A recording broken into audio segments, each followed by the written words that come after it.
I left to drive from Florida to Los Angeles on my 30th birthday.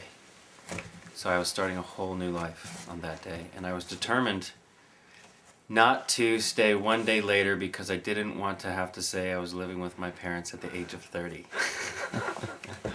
So I lived there 29, 364, and then I left. Sit. And so, what happened during that year? During that year, I came here to Los Angeles and I started going to law school. And I also started doing a lot of therapy because my head was a mess for many reasons. And yeah, that's it. I went to law school and I found this dog right here on the street. I already had that one. Who wants to go outside? Who wants to go outside? Who wants to go outside? Who wants to go outside? Who wants to go outside? Well, it was a little bit after that where I realized that I became more self-sufficient. I became more, because of the capacity I was in, it was okay, but it wasn't really providing enough money for me. Because I don't believe that socialists have to be wearing sandals. But I mean, where were you at mentally? Oh my God. Mentally. Well, where I've always been, childlike mentality.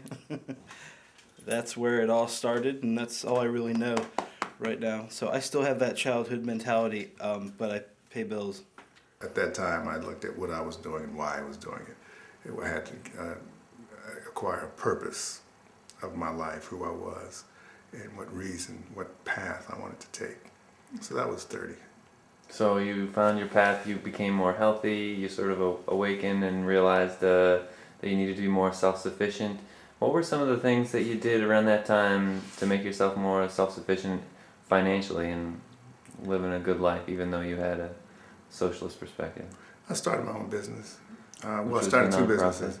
Well, one was a for-profit, one was nonprofit. One was Uhuru Communications, the other one was Rivers Duplication. Nonprofit really to make money. Then we also tried to start cooperatives. Matter of fact, we had an organization, whereas we had a food co-op where we all got together and we purchased food cooperatively. It was very successful for a while. I didn't really decide to do something, but I wanted to have a job that I could practically apply the knowledge in which I've generated and learned over the past years. So I started installing home theater systems and satellite systems, and after a while of that, I had, boom, a skill. Acquire as many skills as you can. I tell my son you need at least 5 things you could do really good. I would also advise them to get land. Man, just be grateful you're not in your 20s anymore. I liked turning 30 because I felt like suddenly there wasn't any pressure anymore to be having fun all the time. It's really the prime of your life. Why is it the prime of your life? 30s begins a time where you know enough about the world, you've acquired enough wisdom through the people you've met and the things you've seen and the books you've read and the experiences you've felt. You have that wisdom. But at the same time, you also have still your physical form.